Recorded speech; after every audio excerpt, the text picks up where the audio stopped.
अधिवेशनामध्ये मुस्लिम हा शब्दच आला नाही. मला याचंच नवल वाटते, पूर्ण भाषण ऐकलं. मग मुस्लिम नावाचा शब्द किमान घ्यायला काय हरकत आहे?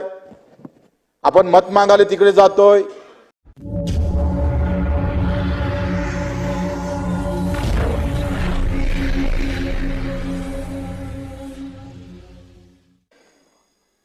अध्यक्ष महोदय, नेहमी आम्ही पाहतोय राज्यपालाच्या अधिवेशनामध्ये मुस्लिम हा शब्दच आला नाही. मला याचंच नवल वाटते, पूर्ण भाषण ऐकलं. मग मुस्लिम नावाचा शब्द किमान घ्यायला काय हरकत आहे?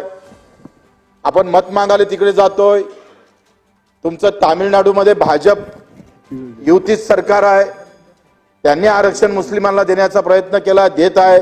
मग आपण इथं नाही, जे काही गरीब असेल मुस्लिम मध्ये जरी आपण पाहिल्या तर किमान आपण पाहतोय अध्यक्ष महोदय 20-25 जाती अशा आहे का त्याला आरक्षण देतोय. पण इतर जे मागास मुस्लिम आहे त्याच्यासाठी आपण जर काही म्हणजे फक्त आपला अजेंडा थोडासा चुकन म्हणून जर निर्णय घेत नसल, आखरी समाज गरीब असला तर गाव गरीब राहतं अध्यक्ष महोदय. आणि गाव गरीब असलं का राज्य गरीब होतं, राज्य गरीब झालं का देश गरीब होते. आखरी व्यक्तिगत प्रगतीमध्येच राज्याची प्रगती आणि देशाची प्रगती आहे. त्यामध्ये आम्हाला मुस्लिम अल्लग काढून नाही चालत, त्यांना घ्यावंच लागेल.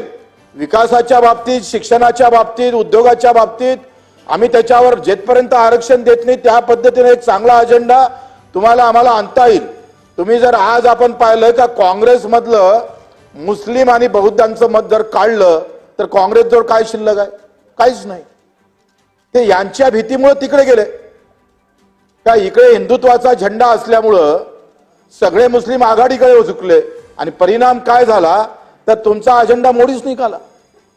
तुम्ही जर पूर्ण मतं पाहिले तर जिथं मुस्लिम मतं ज्या ज्या राज्यात जास्त आहे, राजस्थानमध्ये मुस्लिमांची मताची टक्केवारी जास्त आहे, यूपी मध्ये जास्त आहे, महाराष्ट्रामध्ये जास्त आहे, खालच्या राज्यामध्ये जास्त आहे, तिथं भाजप टिकत नाही. आणि मी नेहमी आम्ही चर्चा करत असतोय का भाजपचा हिंदुत्वाचा झेंडा आणि काँग्रेसचा मुस्लिम आणि बौद्धांचं जर मत बाहेर काढलं तर ह्या दोनही पक्षाचं डिपॉझिट जप्त होऊ शकते. कारण तुम्ही कर्मावर लढतच नाही, तुम्हाला मुद्दे महत्वाचेच नाही, तुम्ही धर्म महत्वाचे ठेवताय. आणि जेव्हा धर्म महत्वाचा येतं तेव्हा मुद्दे महत्वाचे ठरत नाही आणि मतं आपोआप पलटल्याशिवाय राहत नाही. तेच या निवडणुकीत आम्ही पाहतोय. आणि मग याच्यासाठी मला